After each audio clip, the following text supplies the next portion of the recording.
And we're back. Let's get it. The Faison View podcast. Let's go, Brody. What it do? Make sure you like, share, and subscribe. Thursday, 5 p.m. Eastern Time. Like, share, and subscribe. You already know what the deal is, man. Sponsored you by Color Power. We back at it, man. Handcrafted jewelry. Make sure you go cop that. Make sure you go get that new collection out now at CLR_power. All right. What it do, you? I'm out here, man. I'm enjoying watching these playoffs. I'll tell you that much. Lee sweep. All right, Lee sweep. All right, your team next. All right, they ain't getting swept. But they next. They next. I'm telling you that. I call Nuggets Heat versus finals. That's what I expect. Okay? Cool. Man, we got so much on our agenda today. All right, the underdog wins. Okay, we're going to talk about, of course, the Nuggets. We're going to talk about the playoff scenarios, the situations, the Heat versus Celtics. We're going to definitely talk about our agenda today. All right, what's the most absurd thing that you've been tricked into doing or actually believing? All right, the biggest red flags on a first date. Let's talk about it. All right, and also, is blocking someone from your contact list childish or is it needed for certain situations? All right, get your opinion on that. Then the NBA playoffs recap. Ain't too much to talk about for real. All right, best producers ever draft. All right, we always talk about the production, the beats. All right, what makes the song? We're gonna do our list, man. I wrote some and jotted some down already. All right, and lastly, would you rather? All right, would you rather have a 24/7 housekeeper or a 24/7 hour chef? All right, and Patreon exclusive. All right, Team Drake. All right, Team Chris Brown. All right, versus. We will have our judges here. We're gonna be here 3 p.m. and that will be dropping that night. All right. Bring a judge of my own. You said what? Gotta give me a judge. I gotta bring a judge. You should. I got my boy Swanson. I don't know if you know who that is or seen him yet. That's one of my boys I used to work with. Cool, very cool dude. And Morg is gonna be one. Unc is gonna be one. So if you wanted to bring somebody, it's up to you. You know what I'm saying? Before we start, I want to say rest in peace to legend Tina Turner. Facts. Passed away a couple hours ago. Mm-hmm. Iconic, legendary, just timeless music, timeless classics. Facts. Just, what more can you say? Not our generation, but definitely grew up listening to it. Correct. Our parents played her. And same goes for Jim Brown too. Oh yeah. Rest in peace, Jim Brown. For sure. A legend, activist, NFL icon, innovator. Like Jim Brown. Dang, we losing some great ones. We losing some great ones. They had long, healthy lives. They did, definitely though. Shout out to both of them. Absolutely. So let's get into the agenda today. All right. My question is, what is the most absurd thing you've been tricked into believing or doing? All right. I might have told this story on here before. I did the cinnamon challenge before it was the cinnamon challenge.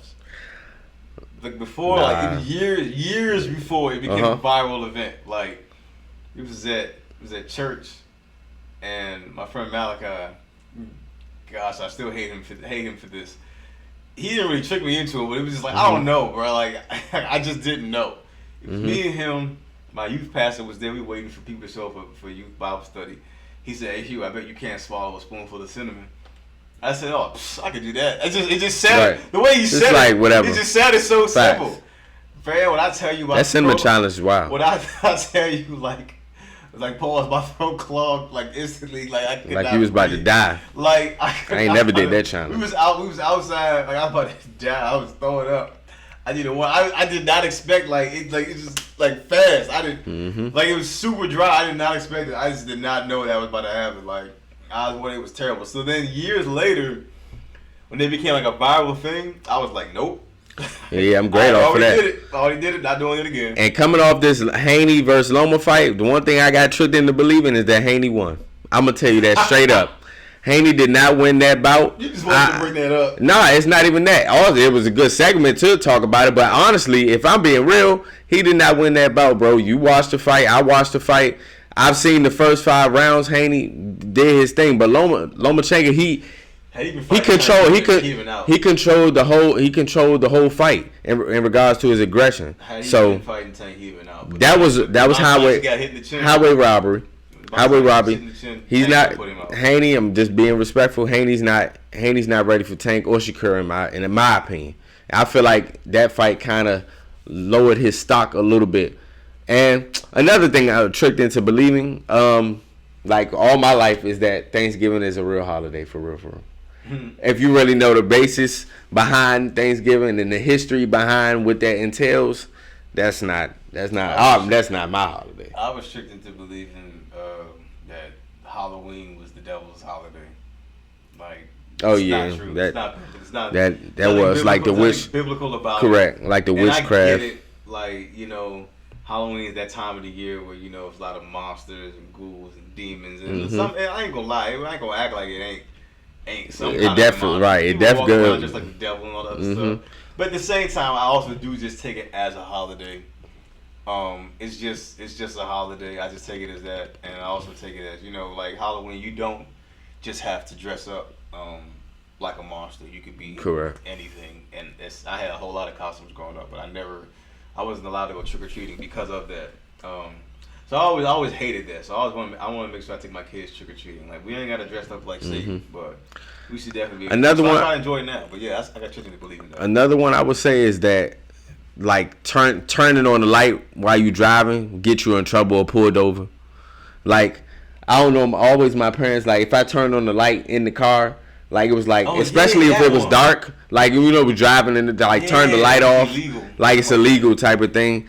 I ain't never cap because I ain't never been in trouble over that. Just turning my light on in my car. Yeah, that is such cap. That is one. I would say, this is a more profound one in regards to, like, all of us doing it. The pool, waiting 30 minutes or an hour to get back in the pool, or like waiting the break time. Man, y'all just want to break. I noticed that as life went on, lifeguards just want to get wet. There's no truth to you being able to get a cramp if you just try to swim after eating? No, I ain't never felt that. And it's crazy. I don't think there's no truth to it. I've got out the pool, ate, and got right back in the pool. Ain't, you know what I'm saying, no feel effects from it. Especially when I got older and started understanding. Man, these lifeguards just trying to take a break, bro. That'd be scary. You caught a cramp while you were swimming. That'd be the worst. But no. So, I mean, you might be right. There's a part of me that you might be right. Because I don't think I've ever waited before getting back in the pool. But you might be right. I'm trying to think. Oh. What was I? I mean, obviously, all of us were led to believe. Well, actually, I never was led to believe this, but for the most part, we're supposed to be led to believe that. Actually, no, I was led to believe this, because I don't think my parents ever touched on it growing up, but it wasn't important, so I get it. But that Jesus was white. And it wasn't them that tricked it. It was just America. Everywhere you go, Jesus is white. He's white in the movies. He's white in the photos. He's white in the TV scenes. He's white in the pictures. For sure. And the color of Jesus' skin isn't important, but there's no evidence to support that Jesus is white. He's not white. Exactly. And there are people who think he's black, and he's not black either. Like, people read that verse out of context. It talks about Jesus' hair. It says his hair. This was after he came back from the dead. It says Jesus' hair was white like wool. People think the verse says his hair was like wool. So when they read, they think, like he's black. Like, no, his hair was white like wool. But just, again, with context and the evidence, Jesus was born through a Middle Eastern woman in a Middle Eastern country, around Middle Eastern people. He spoke a Middle Eastern language, which is Aramaic, which is one of the 3 original languages of the Bible. So more than likely, Jesus was probably brown skinned, tan. He was Middle Eastern. Right, correct. So he's probably closer to black, but he definitely wasn't white. Correct. But yeah, that's a good one. Was tricked into that. That's a good one for sure. A lot of American history we tricked into. I would say during a storm, cutting off all the lights, or you can't get in the shower while it's a storm. I don't know. Maybe some truth to it, but I don't think it's any truth to it. Like, saying yes, of course, if it's lightning and stuff, your power go off, of course. But like, not saying that you could take a shower while it's storming. Ooh, this is the last one. Hey, if you're a mom, do not ever tell your son this lie, ever. And you know what I'm about to say. I don't. What you about to say? The worst she can say is no. That is a lie from the pit, and that is a lie from the pits of hell. The worst. That's a lot of people say. That is like people really tell them. Not just mom. Just go. The worst she can say is no. That I have seen young men laughed at. I've seen young men joned on. I've seen women pull out their phones and make fun of people for trying to, shoot their shot. The worst she can now. I've seen. Oh my God. I've seen ill. I saw that. I said, ooh. That wasn't even me. I was like, ooh. It hurt differently. Like, I get what you're saying. Like the worst she cannot. Like that is a lie. I remember. Like my mother tricked me into believing that. Most people, not even just your mother. Most people. I was about to say, just not just mom. Young boys just people. And I get it, but it's like just people in general say that. Do not say that. I get it. You're trying to get them to be confident and go for it, and you should. But that is a lie. Do not tell them that. The worst she cannot say is no. That's one. It's just a lie. And then the last one, for me, I would say, be an adult. Be an adult in general. Just tricked into believing, like, as you as an adult, that's everything is so glamorous, everything is so this. We rush to be an adult, but we ain't want none of these problems. We don't want none of these problems for sure. I don't want no problems. And speaking on to just the no conversation, and you going up to a woman and trying to talk to her, in that conversation, my question to you is, what are the biggest red flags on a first date in your opinion? She always on her phone. That's one. Especially nowadays, it's just always on your phone. Showing up being punctual is very important to me. For me, showing up late, it just, that's an indication already. That's just a bad start, bad impression. You know what I'm saying? Showing up late, that I can't get with that. Also, I think any man can speak for this, but eating off my plate. Look here, you order. Don't. You order. Especially on the first. Oh no. Facts. Years, but the first date. But the first date, you really wild. Nah, look here. I will never talk to you. You order what you ordered. I will never talk to you. That don't you get go the rest of the night. Cool, and you will never hear from me. Me and Mo laugh about that shit. I get tight to this day, but like if first date, like you snagging something out. Hey, bro. I don't care before you. Look here. As a couple, don't eat off my plate. But first date, you really wildin'. Heck no. Another one. She smells bad. Personal hygiene. Personal hygiene, bro. Like and I'm not just coming for you women, but some of you women. Look here, open toe sandals may not work. It may not work. You know what I'm saying? Understand in those certain situations. You know what I'm saying? Like, oh my Lord have mercy. And just in general, having the upkeep of yourself. You feel me? That's very important. For the event. That's a good one. That's a good one, actually. If I tell you we're going to do something fun, that's a good one. That requires like being a little active, and you come like in a full dress, right? And then you trying to act like you don't want to do nothing. Correct. That's a good one. Really? That's a good one. Come dressed for the occasion. I like that one. That's a good one. That's nothing. Have an open mind. Like, don't just be like, no, I don't want to do. Like, have an open mind. Right. And another one, also like that's the whole point of the first date. At least try. With as far as like the dating, especially first date, or just like mostly in general, like I'm paying, but guess what? Don't, first of all, pocket watch, and second of all, don't order something on there outlandish that you will never order if you was just by yourself or with somebody else or even with your girlfriend. And don't order you get what I'm saying? Fries. Like, grow up. Like, Lord have mercy. Please don't do that. If I take you to a restaurant, don't order chicken tenders. That's a red flag when you please grow up. Pocket watch and you basically trying to measure up like, oh, what I can afford, or you know what I'm saying, like that type of. Or I'm like, nah, keep that away from me. That's one for real. Like pocket watch, I don't believe in that. Yeah, that's a big red flag for sure. That's a good one. Y'all let us know biggest red flags on a first date. Give me one. One of my students said this. And she said, "You smell like my ex." Bro, that personal hygiene, I'm telling you. No, you smell like my ex. It's crazy. What is that? Like, wait, what? Like, how do you? Yeah, I don't even know how you even interpret that. Remember this? Why would you even bring that up? Like, what? What's that supposed to be? How you even interpret that? Yeah, like what? No, that's weird. That's like weird vibes. Like, don't say that. Yeah, and now that's actually you just pointed to a real good one. Yeah, is bring not even that, or bringing up ex or bringing up your past on the first date. So you know what I'm saying? Yes, it's good. It's conversational if it flows in a conversation about certain stuff, but like constantly bringing up what you don't like or what you do like based off of based off somebody else. That's a good one. You smell like my ex. It's crazy. And I felt like this was a good question for real. This next one, just shaking up the content, all right, on the agenda, but Good question. Is blocking someone from your contact list, is that childish, or is it needed in certain situations for real? I think it's needed in certain situations. I feel like I definitely feel like it's needed in certain situations. If you annoying, not even just saying being annoying, it just depends on the context of why I feel the need to block you. So it was just a conversation going around. It was trending.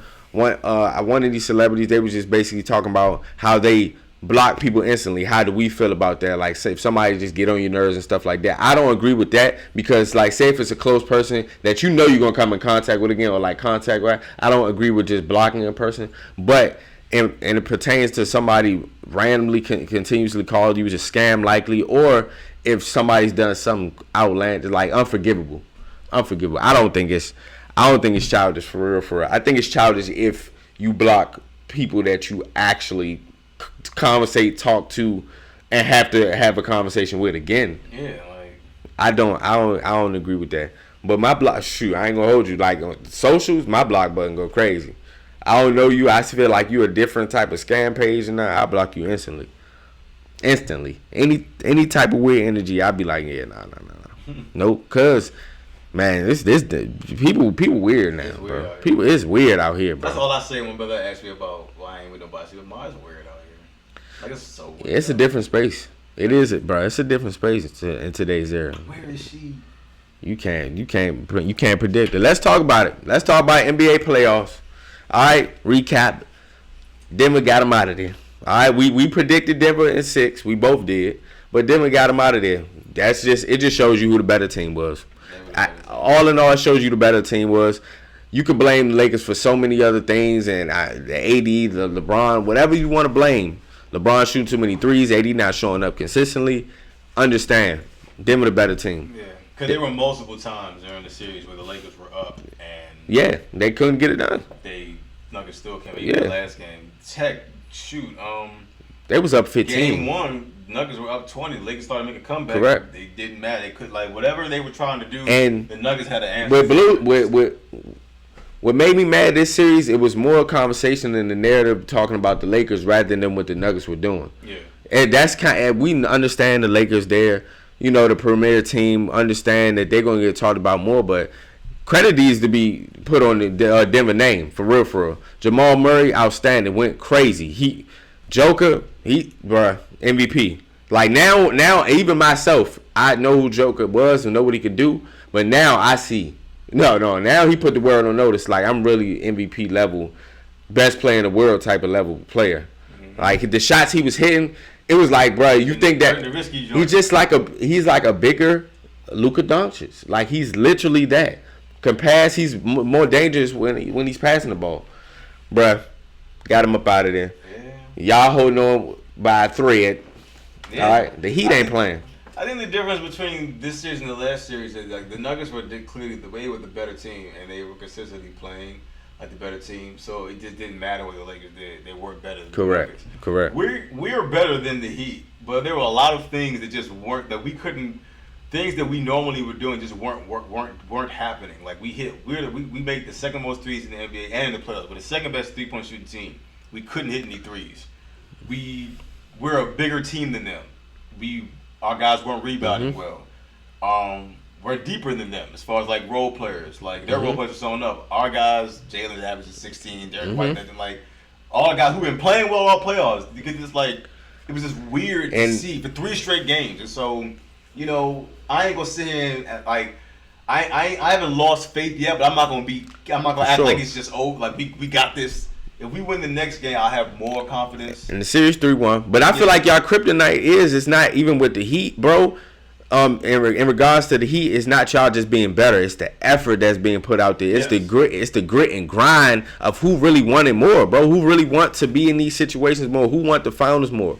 Who want these games. And I think we've always, and we say it, and the Celtic players said, Celtic fans said, for whatever reason, we made life harder for ourselves. Now, when we do that, we play well. Whenever the situation is like back against the wall, for whatever reason, we play like balls to the wall. It shouldn't have to do that. It shouldn't have to be like that, but we do. And it's just like, when that came, we finally saw Celtic basketball last night. I still think I think what's gonna really, help us win the next 3 games is, Jalen has to score more than 16 points. Even last night, he had a good 16. He was efficient, but we need more from you. All of them. We need more. You're right, though. The You're narrative right. has been, Jason's been bad. But it's like, okay, if Jason's been bad in certain spots, then that means other people need to do. Because Jason's been averaging 30. But also, they're both all NBA players. To your point. But also, that's what I be saying about JT is that he is a superstar player or a superstar caliber player. He's going to be expected more than Jaylen Brown, especially in the overall spectrum of basketball, and we know who's better. He's going to be expected to do more, just like the best player on another team, like LeBron or Steph or whoever you want to name. He's expected to do more. You cannot score 0 points in the fourth quarter, multiple games. Jaylen Brown, you can't shoot 7 for 23. And Al Horford, you can't keep on getting switched on and getting cooked and not scoring on offense. Everything comes into play. It ain't just Joe Mazzulla fault. I don't think he coaching great, but and it's like the reason why I put it on Jalen is because the Heat have been watching Jason in the fourth quarter of the playoffs. Jason plays really well in the fourth in this series and other series, so they double him. They did this. The Lakers did the same thing to Joker. If you watch Game 1 and Game 2 of the Nuggets series, correct. Joker had not scored any points in the fourth quarter. He did. But the reason they win the game is because we're taking away Joker. Jamal Murray, you got to go off. Right. You're getting the one-on-one coverage.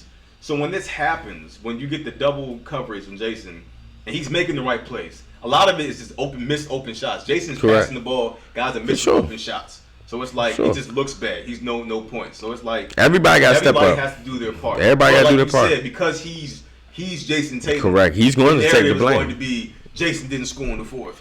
Correct. It's like, so it's like a double-edged sword. It's like, I hate it. For sure. Like, so I'm going to say this. If we win tomorrow night, which I feel like we're going to play the same way we played last night, because it's more of a pride thing. Not only do we not want the season to end, we don't want to lose 3 straight games at home. Mm-hmm. We gave them 2 in a row. We're back at home. Like, we got to win. If we win tomorrow night, then I'll have more. Then it's a series. I agree. It's a series if y'all win this game. 2-3-1 comeback by the same team in 2020 playoffs. The Nuggets came back from 2-3-1 comebacks in that same playoffs 2020. The Mavs did it. LeBron did it. The Warriors did it against the Thunder. I don't think the Heat going like that though. But we gonna see. Crazier things have happened, man. We gonna see. So I'm not gonna get my hopes too high, but after this next game, it's go time. It's either do or die. For real. If this series goes 3-2, it's a series now. It really is. And the pressure definitely mounts more to the Heat. I think the Heat will finally start to feel a lot more pressure than we're feeling right now. Correct. Pressure's not on us anymore. It was on us because we were the favorites, but now we're down 3-1. Mm-hmm. I think we can play a different style of basketball. That's a good point though. So without the pressure, go 3-2, going back there, pressure's on you now. For sure, I need look here. Now Game 6 becomes Game 7 for you. Hey Heat, Jimmy, hit me. I need you to finish this, and I need you to finish this in 5.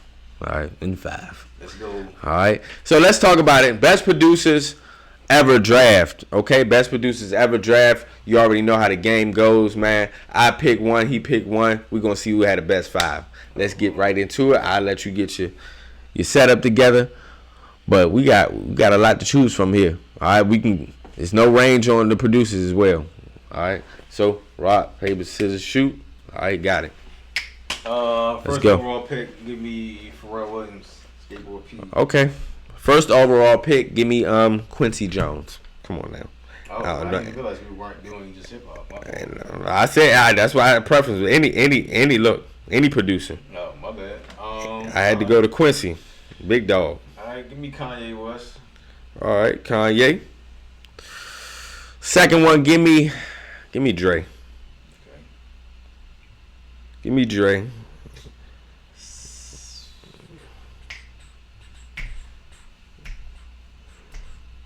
Who you got? Third pick.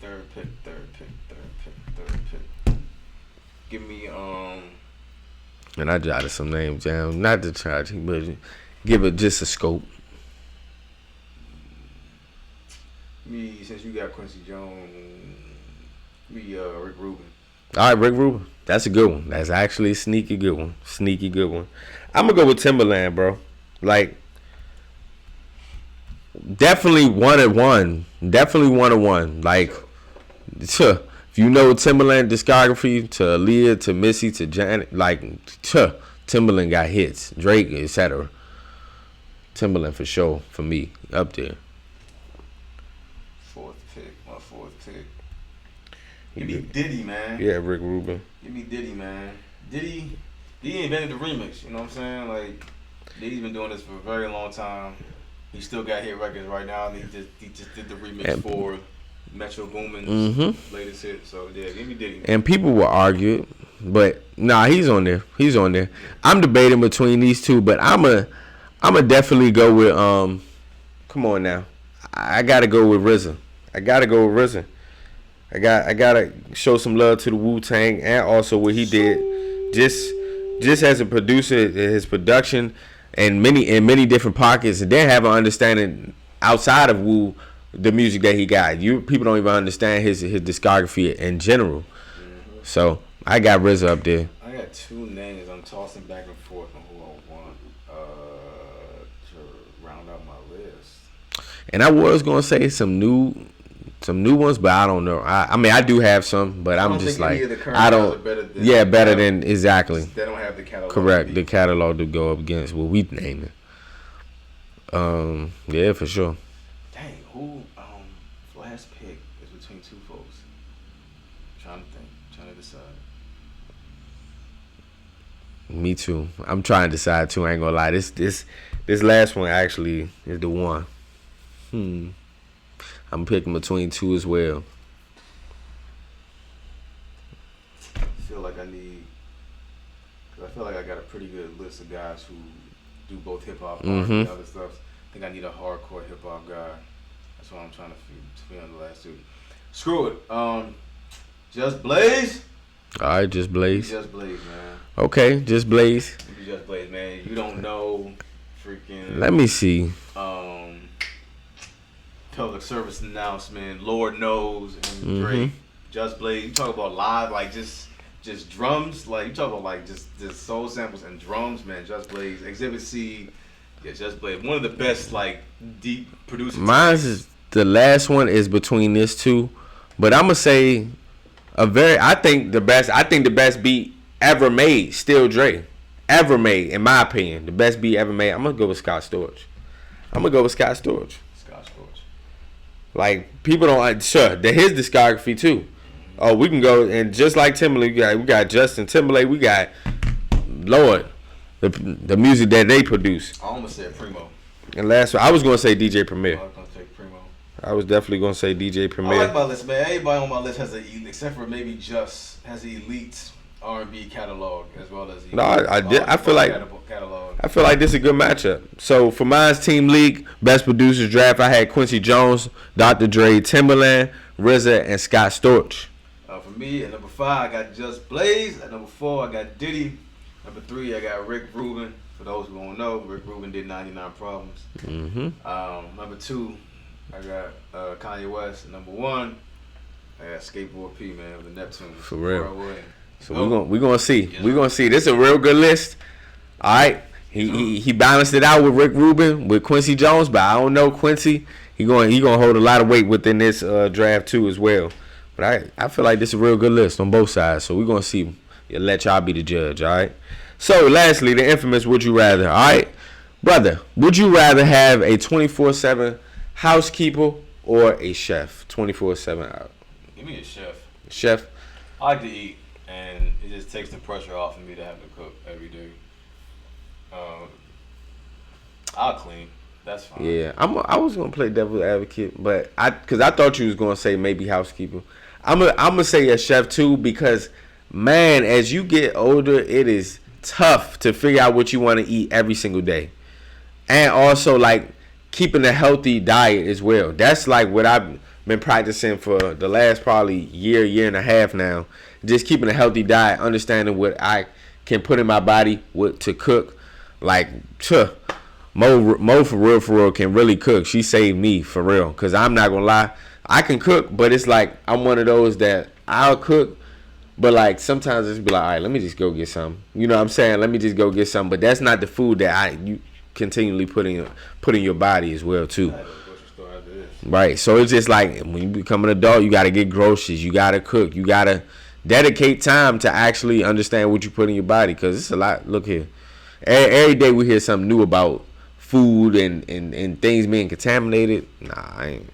And I'm a good, like, my housekeep is good for sure. I'm a very clean individual.